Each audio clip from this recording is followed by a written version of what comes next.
She puts it in a damn suitcase. Is there anything else pushing these two people together, or is it just fucking? Okay, that's my main question. No shade. Nothing wrong with that, but like, I thought that we were gonna see these people like fall in love. And when I tell you, Aiden jumped at it. Aiden jumped at the opportunity. I knew he was gonna switch. I knew it. I knew it. He literally says, "Shush, princess. Get over it."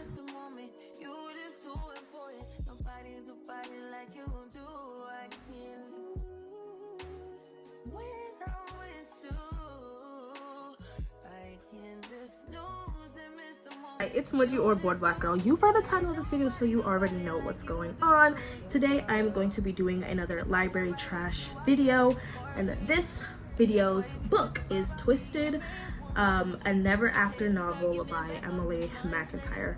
Now, if you don't know me or you don't know my channel, you just don't know what exactly library trash is. Library trash is basically where I, Moji, do my makeup and talk about a book that I read. And I don't like to waste books, so I did read this book, although I did not like it, but I don't feel that it was good in many aspects, so I call it library trash. Though I don't actually trash these books, I do keep them, but they're in the darker, more hidden part of the bookshelf. Now, I'm super excited to be back and to be doing this video because I have this really beautiful cover to go off of, and because I have an excuse to wear this lovely blue dress. Mostly because I felt like the blue kind of went with the cover. So here is my dress. Hopefully it does go with the cover, but I don't know, it might just be me, you know, being the only one who thinks that. Plus, surprise, surprise, I don't really have that much blue, so I kind of just had to work with what I had. Now, Twisted by Emily McIntire was published on February 7, 2003. This is a dark romance novel. The book is about Yasmin, who is the daughter of a dying man, Ali, who is the owner of a huge diamond company.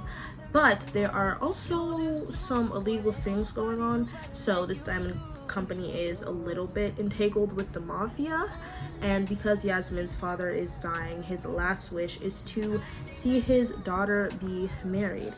And unfortunately, Yasmin has other ideas, because Yasmin is actually in love with someone who she is aware her father will disapprove of. And with Julian, who is Ali's right-hand man, wanting to make sure that he ends up in control of the company instead of Yasmin, he and her actually get into a fake marriage. Now, this book is enemies to lovers, and as I mentioned, this book is dark and it is adult. Now, the start of the book was extremely unexpected to me, because I was not expecting this book to start with Julian, our main male, being abused as a child.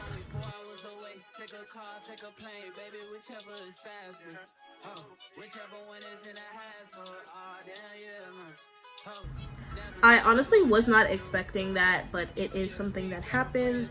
Julian, our main male, was abused as a child by his mother, who was being abused by her husband and Julian's father. And the more we learn about Julian, the more interesting this man becomes, because he has a 23-foot python. Because every rational man has a 23-foot python. Of course, he's not a terrible person or kind of evil, you know. Anyways, now, as I said before, Yasmin's father owns and runs a $1 million diamond empire, controlling most of the world's jewels.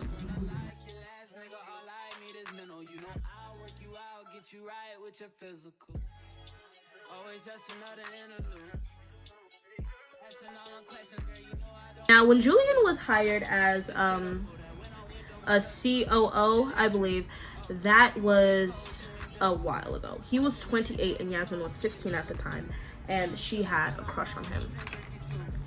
keep that in mind, okay? And for 8 years, Julian has been convincing Yasmin's dad to basically lock her away. And he's also said that it's a shame that she isn't a boy. So, if you can't tell off the bat, I already dislike Julian. And I understood that the whole premise of this book is, oh, you know, you're not here to fall for the good guy. But I feel like I should be able to fall for the bad guy without the bad guy, you know, being blatantly misogynistic to his love interest. I don't know. I thought that was a little bit odd. Because he didn't have to. He could have just said, oh, you know, he wants to lock her away because he wants to have control of the business. Because he does. But for him to do it and just, like, I understand not being the good guy, but being the misogynist doesn't exactly work either. You know what I'm saying? We also learned that Julian has black disheveled hair, but we also, you know, learn about another boy, and his name is Aiden. Now, this is the boy who Yasmin has been in love with ever since they were both kids.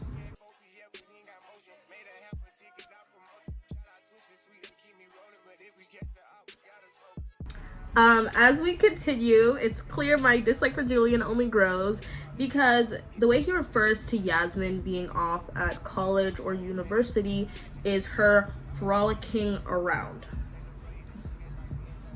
College? Okay. Anyway. Now, as I also mentioned earlier, the Sultan's business is involved with the mafia, and in Yasmin's words, has a lot of smokescreen regulations. Very quickly, I became honestly annoyed with Yasmin's dad and all of his comments about women, and it was even harder because Yasmin never really acknowledges these things often.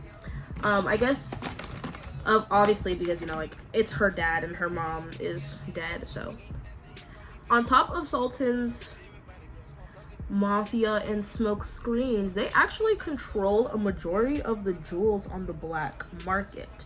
We learned that Julian was aware of Ali since he was a young boy, and that Julian has actually wanted to be like Ali since he was young. Now, because Ali is passing, he does want to find Yasmin a husband before he does. More specifically, before he dies, he wants her to be married. That way he can leave everything to her. But only if she's married. Ridiculous. And he took so long to die. I'm sorry. With the main thing being him dying, he took forever to die. I'm so sorry, he took ages. More specifically, he wants her to marry a man that he chooses because he is actively looking for suitors for her. And of course, because Julian does not want her to get married because that will be basically signing away the company, he has been killing off these suitors. Now, there were many aspects of this book that I was kind of just like, okay, you know, just like really getting aggravated at. And one of those things was the plot with the lamp. Now, there is a plot with a lamp, and it's like so heavily important. This lamp is, you know, so important. Like, we got to get this lamp. I don't understand the importance. Like, it's emphasized a lot, but nothing about it ever really is like, oh my gosh, we need to get this lamp. Like, what about the lamp? I don't care about the lamp. Not one bit. And after we see Ali coughing blood, we learn that he has lung cancer. Since Yasmin was 13, Aiden has loved her, and their family is kind of close because ever since Aiden was young, his mom has been kind of like the head of the house for the Sultans.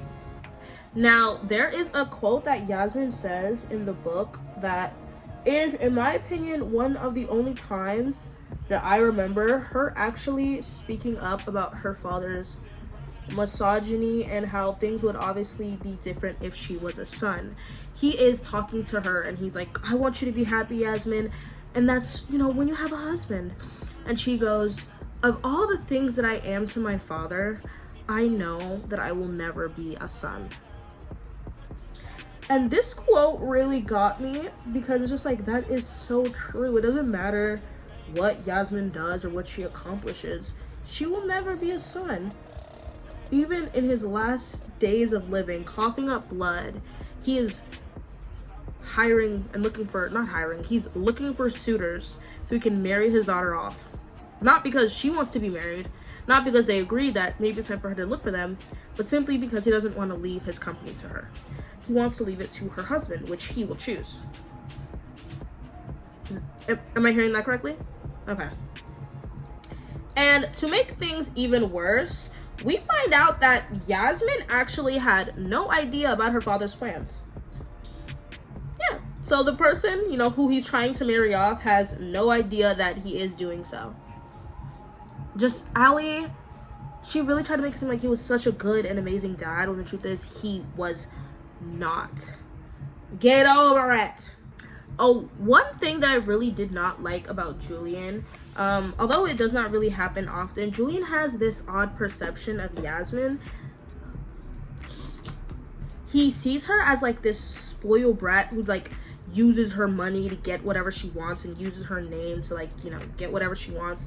But the truth is, Yasmin is not really like that. Yasmin never really, at least to me, comes off as spoiled or like uses her name to like really get her into certain places. I feel like this is kind of just projection of what Julian wishes that he could do. No shade. No shade. And I say this because I feel like Julian would much prefer being, I feel like that's too dark. I feel like Julian would much prefer being able to use his name to get into places than killing people. Because my thing is, if you killed people to get there, do you really deserve to be there? Or does the person you killed deserve to be there? But honestly, one shocking thing that we do learn about Julian in the first part is that Julian is actually still in contact with his mom.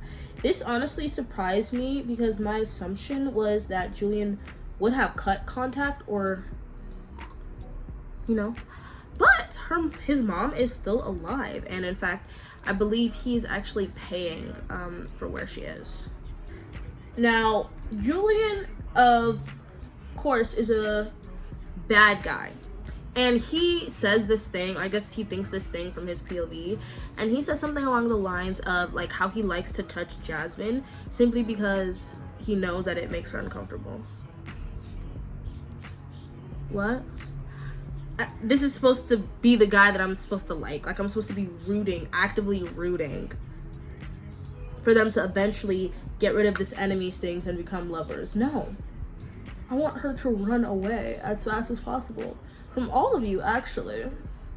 Now, one character who I am actually super happy to tell you guys about is Raya. Now, Raya is Yasmin's best friend. They've been best friends for like ever. I believe they were roommates in boarding school, and they were also roommates for 4 years in Oregon, which is where she went to college. Now, Raya is a known party girl, but her parents, you know, they got that hush money. Now, with Yasmin being a wealthy person, this, of course, means that she never learned to drive, which is honestly just a bit of an interesting fact. But I do think that it kind of plays into one of my, that's bright, one of my main issues about this book. And that is the fact that Yasmin's father just completely coddled her. I understand that she does not need to learn how to drive, but I feel like that's something that anybody should know, and that's like funny coming from someone who's in the process of learning how to drive. But like, driving is really important regardless of who you are. I digress. Let's go back to Raya.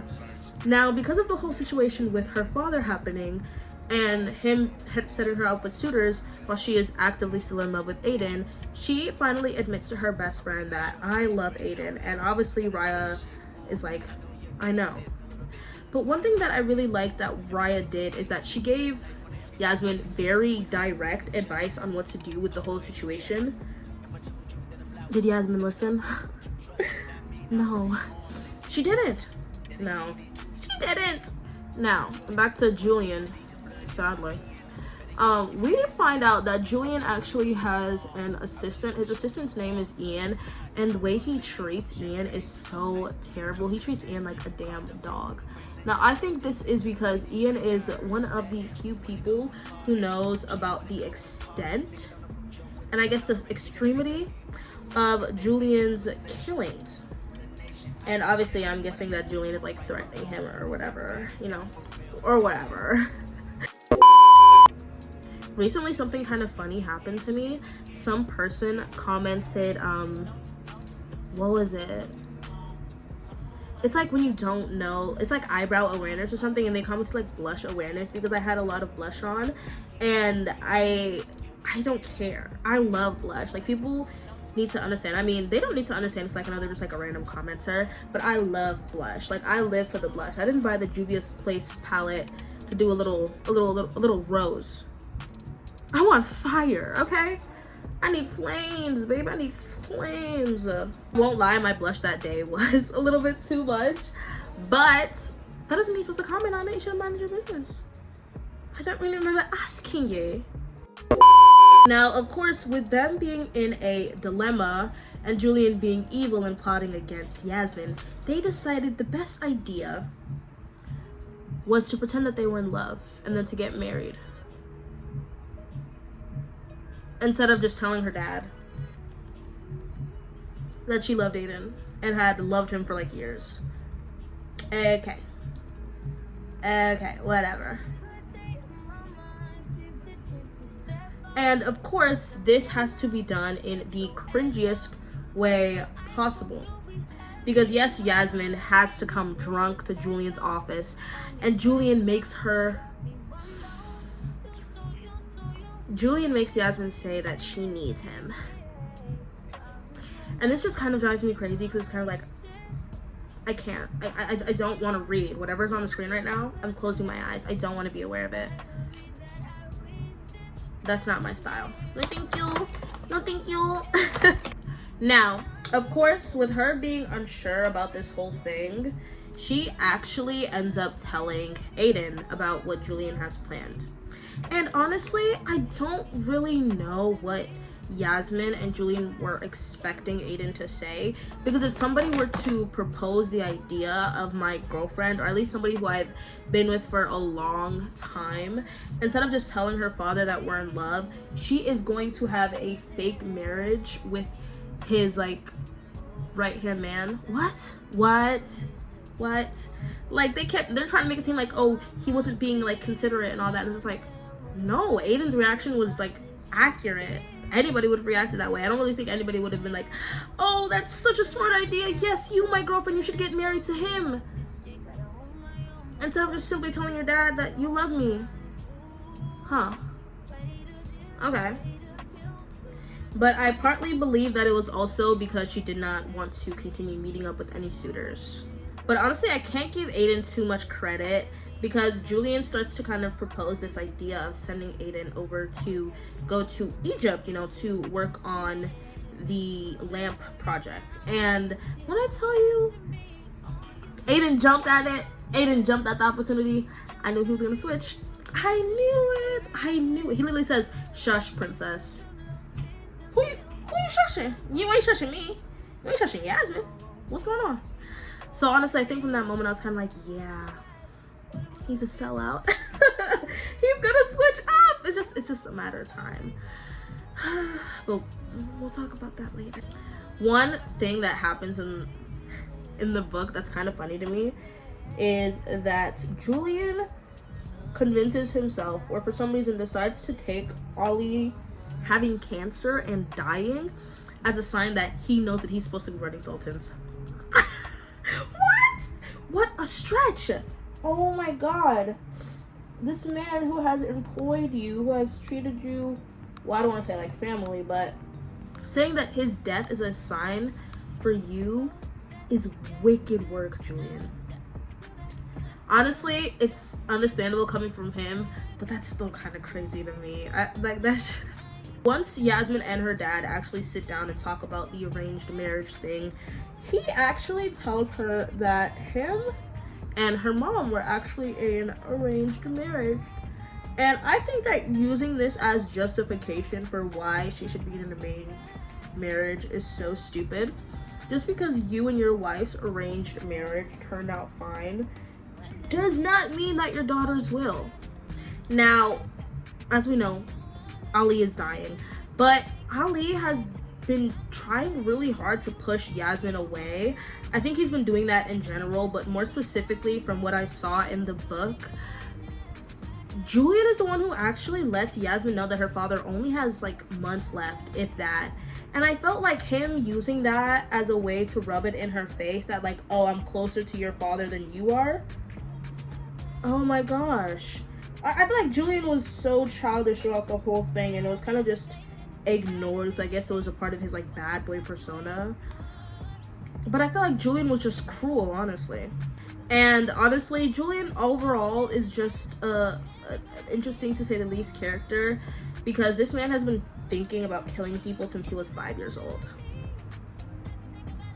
But I can't blame him, because when we learn about baby Julian, I honestly get so sad, because baby Julian had to hide his teddy bear that he slept with every night in his mattress because his father did not allow him to have it.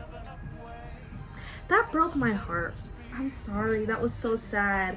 And the ear of the bear was like ripping off because he kept having to like pull it and hide it. That part really got me. I felt, oh my gosh, my heart broke for a little. You know, let's move on. Let's move on.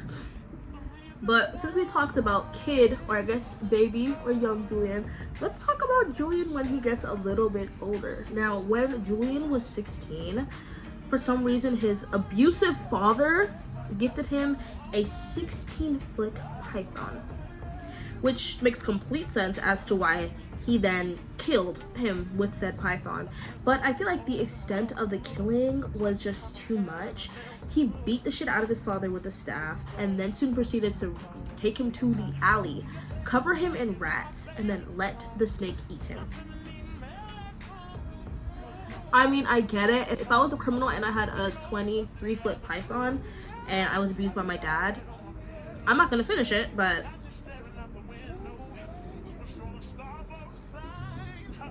I mean, you give me a python, I hear execute me. Just me. Now, because this book is adult, there are a lot of sexual thoughts and feelings that are going on, but I feel like because I was so disconnected from Julian as a character, every sexual thing he said, it was a no for me. Like, it was just kind of like, oh. It's always like, oh, I'm gonna rip Jasmine's hair, I'm gonna shove my dang down her dang. Whoa. Okay. But Julian is not the only one who's, you know, making me stand back a little bit, because Aiden begins to act up as well. He begins to fully stand up Yasmin when she stays up all night waiting for him. She eventually falls asleep, and when she wakes up in the morning, guess who ain't there? Aiden. Damn. But anyways, now let's get into the middle of our book, where my first thought was, besides the monetary gain, what is the point of the lamp? And another reason that I did not understand why Julian hadn't cut his mom off is because she has not changed one bit. She is leaving voicemails for Julian as well as calling him, and she is literally manipulating him on the phone. It's crazy to me. Now, before I talk about something cringy that Julian did, which I could talk on and on about that, I kind of want to say something a little bit clever that he did, because Yasmin left her phone at the dinner table, and of course, being Julian, he ended up picking it up. And tell me why this girl's password was her dad's birthday. Come on, Yasmin.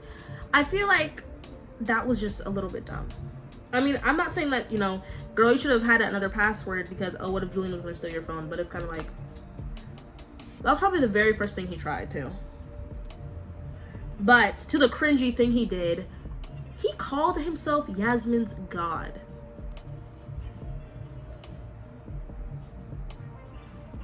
Like, oh my god.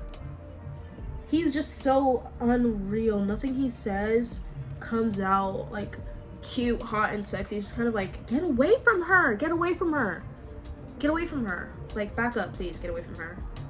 Like, we need a restraining order ASAP. Now, we find out a little bit more about Yasmin's personality.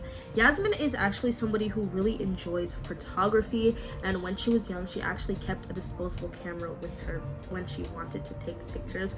And that is such a cute thing to me because I feel like Yasmin does not really have a lot going for her. And like the least she has is photography, kinda, I guess. No shade, Yasmin, no shade. This is really random, but I don't know why. In the book, they have a character, more like a throwaway character, who has blonde eyes, like not blonde eyes, who has blue eyes, like baby blue eyes. And in my notes, I wrote, grown ass man with baby blue eyes, grow the fuck up. And honestly, if you're a grown ass man with baby blue eyes, grow the fuck up. Get some brown contacts. Baby blue eyes are for girls and for children. You're grown. Dye them brown or stop looking at people. Now, although Yasmin is forced to marry Julian, she does this thing where she like looks on the bright side because the ring that she got was a good ring and also close to something that she would have chose for herself. And that being the bright side of this is so funny because she's forced to marry Julian and live in his house. But at least she got the ring. At least she got the fucking ring.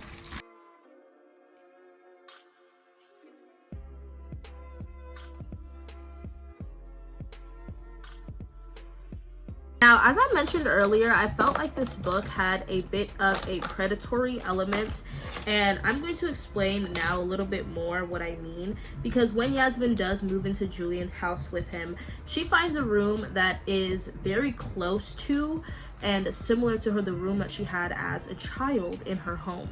And I felt like that was really gross because on top of that, Julian also had the products that she was using in her bathroom for her. The products part, that's simple, like, you know, he could have done that easily. But I felt like recreating her childhood bedroom for her to marry you and move into your house is extremely gross, considering the fact that he's known her since she was 15. And he literally hated her back then, or she had a crush on him. It just felt really gross. And then to make things worse, here comes a bit more of the smut aspect. Yasmin masturbates to Julian in her shower. I just found this gross and uncomfortable because I did not really like Julian, and I also didn't really like the smut, and I guess this was her way of like relieving herself because it was like she was masturbating and now she thought of Julian. It's like, oh, it's just fictional, go ahead, girl. But he still did force you to marry him. Just saying. Might want to consider that next time you. Oh, I can't add that. Oh my god, not the DJ set. Let's move on. Let's quickly move on. Where's my next note? And then to make things worse, Julian is also masturbating to her, and then he came in a handkerchief. Ew. Who? You know what? I don't even want to ask because I don't want anyone to be like, I do that, but in a handkerchief, is that not crazy? Maybe it's just me. But anyways, with Julian being disgusting, we also have Julian being annoying. I felt like he went out of his way often to disrespect Yasmin, and it just really became old really quick. But the way Ali's nurse looked at Yasmin when she saw the ring on her finger and it clicked that he was married to Julian, oh my god, she's so real for that, because my jaw would have dropped if I saw that Yasmin was married to Julian. I would have tried to free that poor girl. Oh my gosh. And now one thing this book tries to do is try to put like little seeds of reasons to like Julian, and it doesn't really work on me, and I think it only really works on Yasmin. Now, when they go to see her father to tell him that they are married, Julian is actually the one who takes the fault for, I guess, keeping things undercover and a secret for him. And Yasmin is kind of like, oh, you know, like he's taking the fall from me. This doesn't really work for me because it is literally his fault. He doesn't get brownie points for taking the fall because it's what he's supposed to do. And then soon, literally, they tell him, and Ali immediately just blatantly disrespects Yasmin, no longer seeing her as his daughter and seeing her instead as Julian's wife, because he says something along the lines of, oh, can your wife leave so me and you can talk business? You're dying and this is how you choose to act. Okay. But anyways, let's stop talking about those gross men and talk about Yasmin. The way Yasmin describes taking pictures and photography is so cute to me, because she talks about wanting to capture a moment forever, and it's just so sweet to me. I love the fact that she's genuinely passionate about something. On the bright side, Julian does start to lose his odd spoiled princess perception of Yasmin as the two spend time together, and kind of realize that obviously she is not just some spoiled princess. And another way that the book tries to make it seem like Yasmin is kind of veering towards Julian is because she calls being forced to marry him and forced to move in with him a lesson in patience. And I honestly don't really understand what this means. I don't know if she was referencing, guess, having to like wait to prove her love to Aiden, or like having to be patient with her father as he passes. But I don't really think that's what being forced to marry and move in with him is, to be honest. And oddly, another thing that I think they do to veer us towards the idea of them being together is have Julian and Yasmin meet Julian's mom, which I think is odd because one, his mom is abusive, and two, Julian at this point in the book plans to kill Yasmin off. So I don't understand the point in it, but I guess it's kind of to set the stones for him eventually telling Yasmin how he was abused as a child. Now, although I am not super into this couple, Julian and Yasmin, there is some parts in the book where they have some good quotes, some good dialogue. Now, they were pulled over by a creepy cop, and the cop was insinuating that Yasmin was a prostitute, and she was like, "We're married, asshole," period. Because I just know she flashed that big old ring, chain to chain, and was like, "He's my husband. I'm not paid, baby.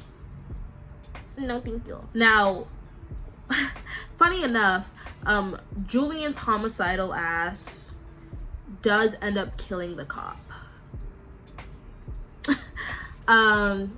Because of course he does. Now, in this forced marriage, I feel like Yasmin would kind of be helpless if it weren't for Raya, because Raya is not only such a good friend, but she is truly there for Yasmin. All right, with my base completely done, it is time for us to get into the third and final part of this book, and also it is time for me to start working on our blue eyeshadow. So I'm a little bit nervous, but I'm excited as well. One cute thing that does happen while they visit his mom is that Julian ends up making Yasmin a plate of food, because his mom had made like a large meal, or I guess a bunch of different foods for them to eat. And he kind of just goes ahead and makes the plate of food for Yasmin. And I really like that, you know, he got a little bit of everything. Now, after this, Julian does end up speaking to his mom and being like, "You know what, girl? I don't fuck with you like that. I'm gonna be honest." And he said, "I'm no longer going to support you, and I highly doubt that you can support yourself, but you know what? I'm no longer gonna do it." We are going to go in with a dark blue, and we are going to put that into our crease.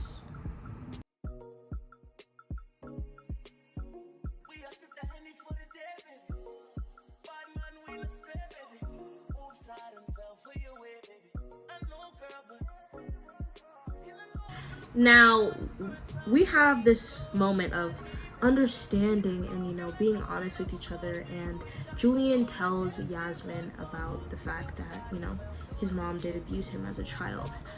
But the way he does it is something that I disagree with, because he decides to spank Yasmin beforehand. I believe they were drunk or they were drinking, and Yasmin was, you know, being a little too much, so he spanked her. Now, if this was just like a sexual spanking scene and it was like, oh, he spanked her and, oh, you know, he like maybe gave her aftercare, then I could be a little bit like, okay, you know, he's showing his sweet and his sour side. But I feel like spanking Yasmin and then soon telling her that he was abused as a kid, I don't know. I didn't really like that. I felt that it was kind of inappropriate to have the spanking beforehand and then soon have this emotional moment. I didn't really like that. All right, now that we have our main blue on, we're going to smudge that around. Oh, wrong brush. We're going to spread that around a little bit because we are going to go in with a darker blue lightly. So we do want it to look a little bit darker, but like not too crazy dark.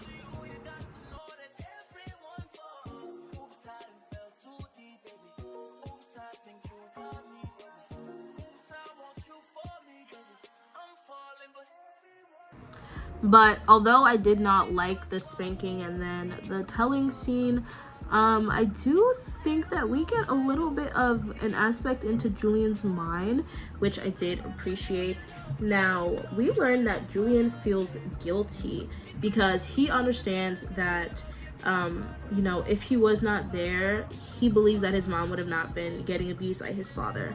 And I have nothing to say about that. I think that it was really nice to see that because we got to see him kind of let go of this, because my assumption is that Yasmin is the only person he's told this to.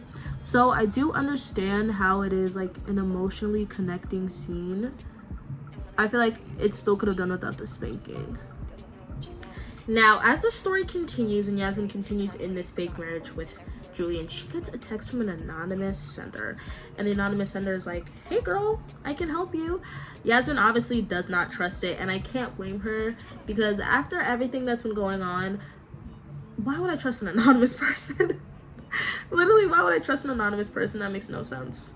Yasmin says this interesting thing. She says that the relationship was starting to feel more real to her, and I was honestly super confused as to how it was starting to feel more real. And I fully think that it was Stockholm syndrome, because besides the sex, what is real about your marriage? You guys living in the house together? Is that it? Is there anything else? Maybe honesty happening? I mean, minus Julian, of course, but like, is there anything else pushing these two people together, or is it just fucking? Okay, that's my main question. No shade. Nothing wrong with that, but like, I thought that we were gonna see these people like fall in love. But one thing that I was not expecting that happened in this book was Ali admitting that he was not the best father to her, because I was not expecting him to do that at all. I felt like he's one of those guys who kind of like stuck in his ways, but I think that as he started to get more and more sick, he was kind of realizing, damn, like I really was not the best dad to Yasmin. And that's really sad, because Yasmin is his only family, and with his wife gone, he obviously was very, very important to take care of Yasmin, but he also had to take care of his business. But that didn't mean you have to be misogynistic and basically cage Yasmin up, but I digress. And honestly, a lot of changes did start to happen in the third act of this book, because Julian actually admits that he does not know Yasmin as well as he thought he did, and that this whole facade thing was not really happening. Now we are going to go in with a bit of a more potent blue, and we're going to apply that to our lid.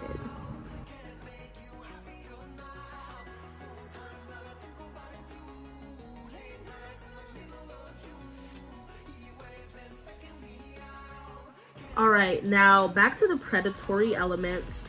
Yasmin says that she literally mentions Stockholm syndrome and says she's not sure if she's getting Stockholm syndrome, but Julian is starting to, I guess, become more or act more like the Julian she knew when she was a girl.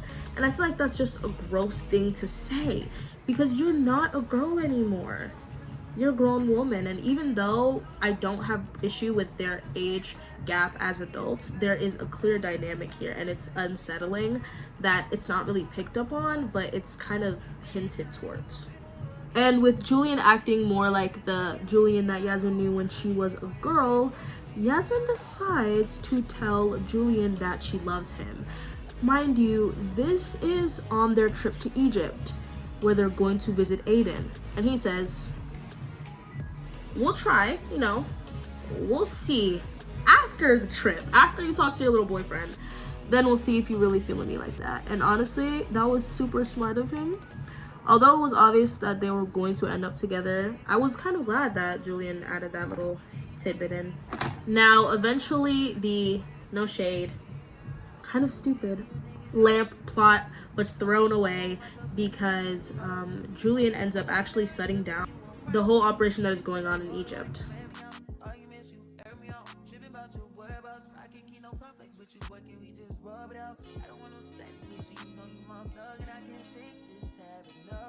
But as the trip continued and as the two got to talk again, it was clear that things between Yasmin and Aiden were not as we expected. Because tell me why Aiden makes her some coffee, right? She just says thank you, she doesn't drink it. He don't even know how she takes her coffee. And this annoys me because Julian knows how she takes her coffee, and it's just like, Aiden, this is the simplest thing ever. How long have you known this girl that you don't know how she takes her coffee? No shade. If I'm supposed to be with the guy and he makes me coffee and he doesn't know how I take my coffee, why are we together? Either you buy me my coffee or you make it at home correctly. But the fact that him not knowing was just kind of, And of course he doesn't know, because he was a little preoccupied in Egypt. And we find out that there was some things going on between Aiden and Jeannie, who is the head archaeologist on the project. Now, the two of them actually finally get to talk, and I hate to say, Aiden was so right about Yasmin. Aiden says, you never fought for our relationship. You never told your dad after all this time. You went through all this for what? And that was right, because she never told her dad. Never once. Could she have just said, oh, I love Aiden? She went through all of this to be with Aiden, and ultimately she's not even going to be with Aiden. And then soon she uses it as some justification, because like, oh, you know what? If the boys switched places, I would have stood up for Julian, and I'm not doing that for Aiden. And the truth is, I don't believe that. I think she's telling herself that because she's now with Julian, and the only reason she's with Julian is by force. And I think that if the roles were reversed, because she literally has no option, she would have just stayed with the guy who she was forced with. After they had this conversation, the two kind of realized, you know what, there's a bit of a disconnect here. And Yasmin is like, I don't want to be with you anymore. And she leaves. And this is why I can't give men credit for too long. Because why on earth does Aiden go and kiss Yasmin?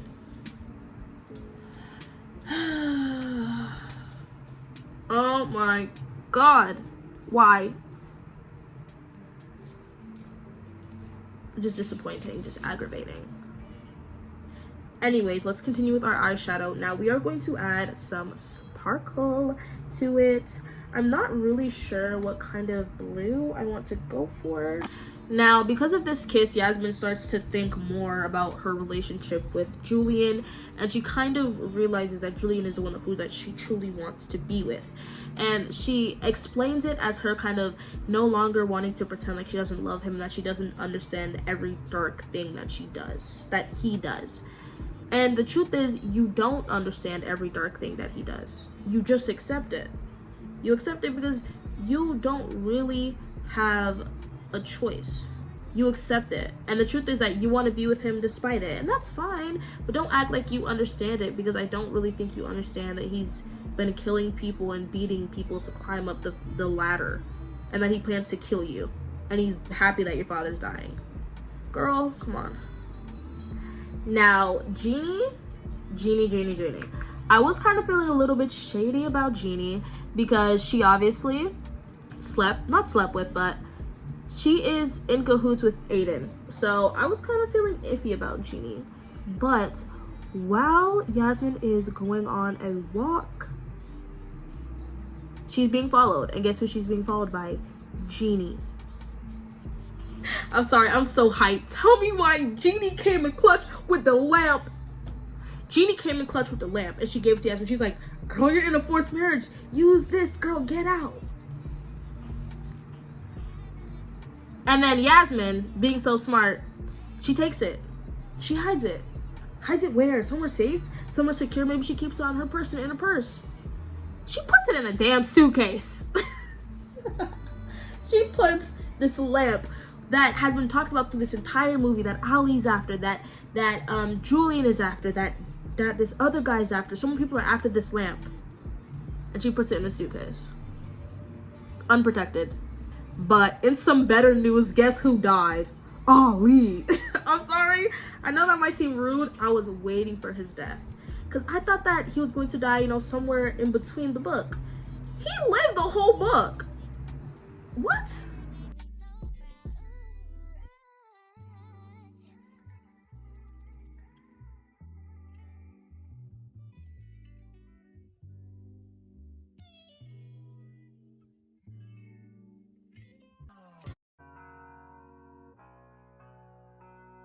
actually going to drag that under our eye, because is it really a makeup video for me if it's not dragged under the eye? No. Now, by this point in the book, people have really, you know, changed, and Julian has decided that he in fact is not going to kill Jasmine, and that he is instead going to get a prenup and leave everything to her when he dies. But there's also another will, the old will, Jasmine's fake old will, which Jasmine ends up fighting and kind of realizes, oh, Julian's gonna kill me. Okay. And to make things even worse, she gets kidnapped by Ian, who is Julian's assistant. And to make things worse, the way he did it just really gets me. He hits a lamp over Yasmin's head. Why? I don't really remember like Yasmin's like body proportions, but I highly doubt that this is a woman who needs to be sneak attacked from behind with a lamp. Mind you, her dad just died, so she's obviously sad and emotional for that, and was kind of like, you know what, if Julian's gonna kill me, it might just have to be, so be it. And the fact that Ian was literally doing this for no, well, the assumption was for no reason, but we'll learn why in a second. Ian ends up teaming up with Darren. If you don't know who Darren is, it's probably because I did not mention it, because he, honestly, the whole lamp thing, I wasn't paying attention. But Darren is actually someone who is the same as them and trying to find the lamp. Now, when Ian went to go meet up with him, Ian very quickly switched sides, no shock there, and is teaming up with Darren. Now they have kidnapped Yasmin together. And honestly, I can't blame him. He was smart for that. Because these people obviously really did not care about him. I mean, your boss is a murderer. The least you can do is kidnap his wife. But Ian says his reason for doing this is because essentially Julian kind of ditched him for Yasmin, and that is so funny to me. Him doing it because he was ditched for Yasmin. But I think this was partly because he was aware of Julian's killings and kind of felt attached to him, and was also aware of the original plan to kill Yasmin. So he was kind of like, you shipped me off to Egypt, I'm sitting here looking for a fucking lamp, and you over there getting warm pussy. That's not really fair to me. But I cannot give Ian too much props, because I can't give any man in this book props, because he makes this really disgusting comment about Yasmin. He's kind of like to Julian, oh, you know, you can't do anything, I could her and her right in front of you. What? I felt like that was really crazy thing to say, and I feel like we understood that Ian was a bad person without needing that. You know what I mean? Maybe that's just me, but I feel like that was really crazy to add. But eventually, Raya and Ian end up going over to Julian's house because, you know, they care about Yasmin, and find out that she is kidnapped, and they go, all three of them, to get Yasmin. Tell me why, no bruh, tell me why during the battle, our girl Raya gets shot. When I tell you the world stopped spinning. When I came down.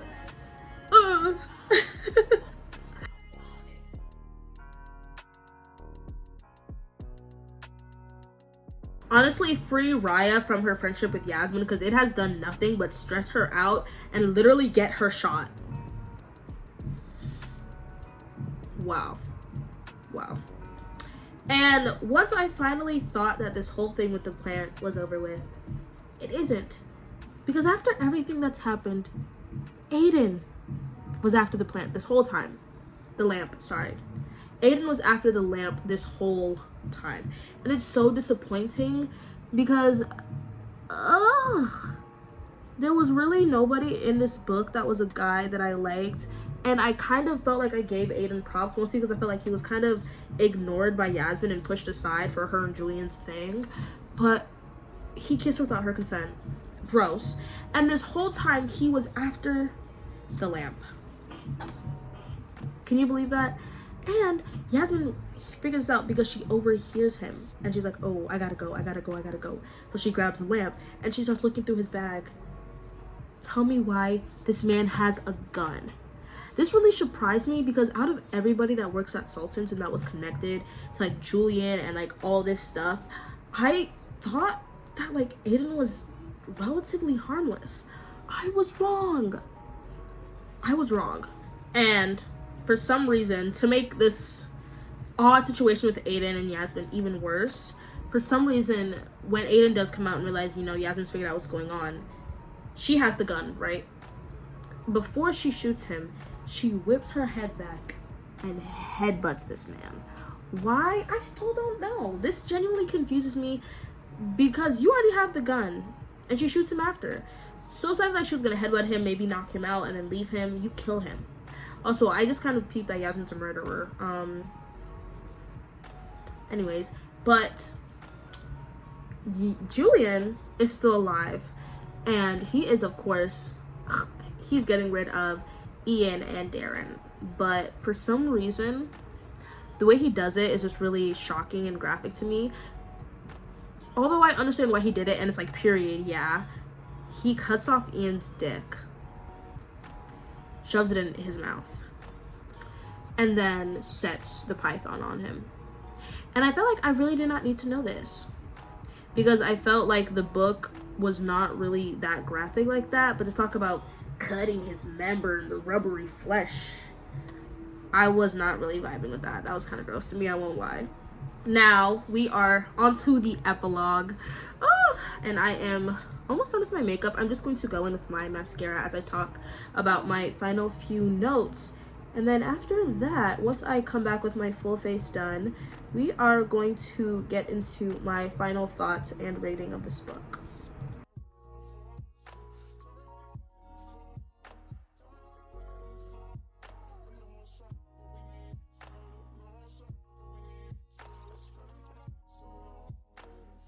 Now, after everything that happened, they buried the stupid fucking lamp with Ali. Huh. And it really just makes me really wonder the point of the whole lamp thing.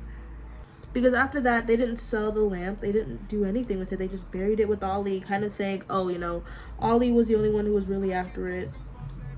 No, he wasn't. Julian was after it. Ian was after it. Darren was after it. But you know what? I guess that's better than anything. In the end, the two actually do get married. Now, because Yasmin actually did not want a wedding, they instead took a month-long honeymoon. And of course, Julian ends up being the new CEO, or I guess new Ali. And oddly enough, Yasmin says that she does not want to have a career in photography. So she ends up kind of working at Sultan's and just like working on aesthetics and like the logo. Okay. Alright, although I am done with my eye look, my makeup is not done because I still need to do my lips and the rest of my face, the fine details of course. So once I come back, we are actually going to get into my final thoughts on this book, and they are good, as well as my rating. Alright, I am back, and here is how my makeup is looking. I decided to add some blue dots to my face because I normally add black dots as beauty marks and to cover up pimples, and I wanted to add a little bit more blue, although you cannot really see them very well. My lips are red because in the cover there is actually some small specks of red, and I felt like that was a really cute detail, but obviously the blue was the main factor. Although I did not really add a lot of black to this makeup. I don't think I added any black actually. I think that this makeup looks really good. I'm honestly really loving it. I think I just look amazing overall with the dress on as combined. Now let's get back to this book, and we are going to talk about my final thoughts. Now, let's get into what I rated this book. Now, on a romance scale, I rated this book 1 out of 5 stars. On a story scale, I rated this book 2 out of 5 stars. On an overall experience scale, I also rated this book 2 out of 5 stars, but I feel like that's kind of inching more towards 3 or 2.5 stars because although I was being driven insane, I can't say that I wasn't entertained, because it was entertainment, but it was kind of just like irking entertainment, if that makes sense. So let's get into what I think about this book. I honestly think that my final thoughts on it are like really, really good. Okay. Honestly, this book was low-key just Yasmin having Stockholm Syndrome and convincing herself that she loved Julian. The truth is, I think this book is very predatory. Yasmin is a victim of all the men in her life. Father has kept her coddled and caged. The two men who love her are using her. Aiden for the lamp and Julian for also the lamp and her father's company. There is no part in this book where I feel Yasmin and Julian truly connect outside of the smut. He is often having violent and sexual thoughts about her. Though I don't care about their age gap, I think him knowing her since she was 18 and even hating her back then while she had a crush on him was very uncomfortable. Also, the lamp plot was stupid. Now, I think I just want to cover the lamp plot first, because I've said that so many times. The lamp plot to me was really pointless, because why would they be after a lamp? I understand that it's like an ancient lamp and it's some sort of artifact, and like I guess that could score them a lot of money, but my understanding is that Sultans is extremely wealthy. I mean, they are also involved with the mafia, so that is mostly the automatic assumption. They're wealthy, they have money. And I feel like they made the lamp seem like it was such a super important thing, only for them to literally throw the lamp away. Isn't Julian's entire thing about having money and being rich and wealthy because that's not what he had as a kid? And I understand that, oh, he changed and no, he's not after the lamp anymore. He cares about Yasmin. I felt like they still should have kept the lamp regardless. After all this time, spending all that money and then risking your own safety to search for this lamp, only to literally put it right back in the ground. Really, really, really. So I didn't like that. I didn't really understand the point of it, and it tried to make it seem like there was like this super magical, mystical thing. So my assumption was like there was some element of magic or supernatural to it, when it just wasn't. It was just a lamp. Now, when it comes to Yasmin, I truly feel like in this entire book, Yasmin is pretty much helpless. She doesn't even know how to drive. She doesn't have a job. She doesn't have a career. She doesn't really want one either. Now, her father has kept her inside and sent her off to boarding school and has not really paid much attention to her, and he's been listening to Julian's advice. Aiden has, my assumption, has been using her to get this lamp this entire time, even since they were kids. I'm not trying to say like ever since they were like little young kids, but I feel like at a certain age, he was like, you know what, this lamp is important, I need to get this lamp, and if I have to use my relationship with Yasmin to do it, I'm ready to do that. Also, he did kind of, my assumption is that there was something happening or that happened between him and Jeannie. I don't really know if I should count that as something negative. Though it is cheating in my opinion, Yasmin was quite literally getting fucked by Julian. And I can't blame him, because if my girlfriend was in an arranged marriage, or was in a fake marriage with Julian, I would be upset. I'm not saying that I would go out and cheat, but Aiden did what he did, and I don't really want to count him against that. But he did kiss her without her consent, which was gross, and then he did ultimately just end up using her, even though she was traumatized because he just saw her best friend get shot. And Julian, honestly, there is nothing redeemable about Julian. There's nothing charming about Julian. I feel like there's no part of Julian that Yasmin connected to, because what did she connect to? Maybe I just did not like read through the lines, or maybe just because I was disconnected from the characters that I did not really see their love blossom, but I really don't think that there was much love. I think Yasmin is someone who was forced into a situation and she kind of accepted for her father's sake to go through with it in the hopes of being with Aiden. But as time continued, she kind of became like okay with what she was forced into and what she was settled with, which is being with Julian. And I feel like Julian also brought her some comfort, because Julian is someone who she has known for a long time and has also been around her father for a long time.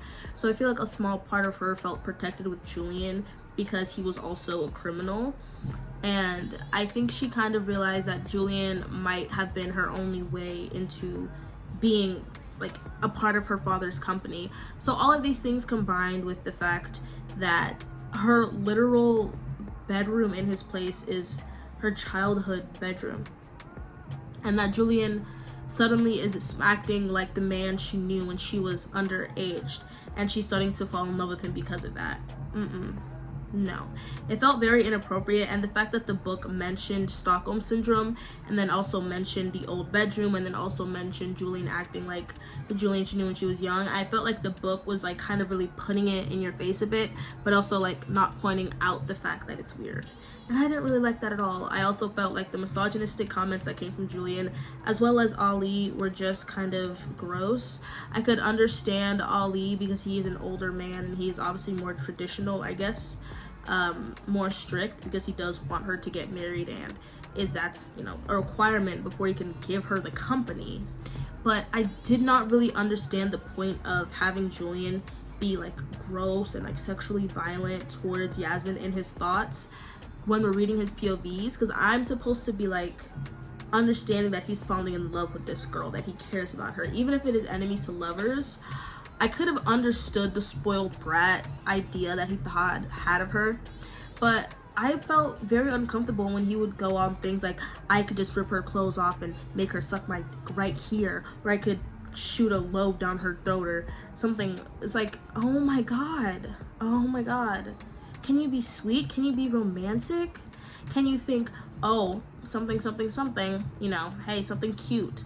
But instead it just felt really sexual and violent. It did eventually stop as his feelings for her became more apparent, but I think it only stopped violence-wise and continued sexually, which I understand. You know, of course he's gonna have sexual thoughts about her, but the violent ones from the beginning were just kind of off-putting to me. Is there any other part that I need to cover before I finally say goodbye to this book? Now, I rated the romance a 1 star because I do not feel like the relationship is real at all, and I feel like Jasmine is a victim. I rated the story a 2 out of 5 because although I think that it's a good idea and a good plot, the whole thing with the lamp was completely unnecessary.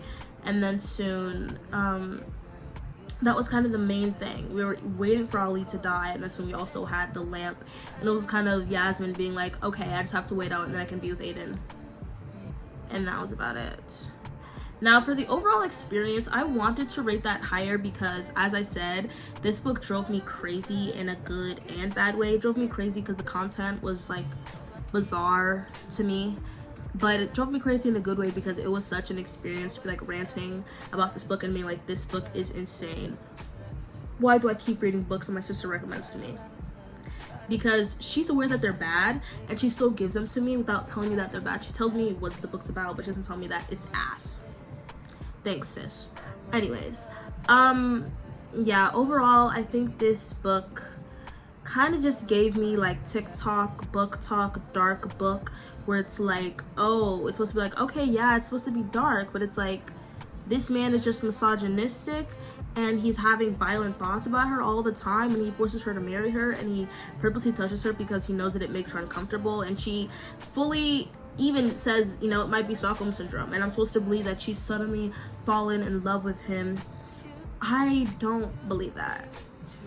And also, one thing that I didn't mention, but I'm going to mention right now, is I feel like Julian and Aiden were kind of two sides of the same coin, because they are both, I think they both said poor, but they're both poor people who are connected to the Sultans and working for them and trying to get the lamp. And I feel like it's just interesting because Yasmin tries to make it seem like she would have stuck up for Julian if he was in Aiden's position, and the truth is I don't think that she would have. But I believe that is all that I have to say about this book. We're gonna get a little bit of a close-up while I hold the cover in my hands so you guys can see it against the book, and after that I think it's going to be outro time. But let's just get up on the makeup. I think the lips need a bit of a touch-up. I won't lie, it's not as glossy anymore as I would like, or as red, unfortunately. Let me fix my makeup and then soon I can do the outro, okay?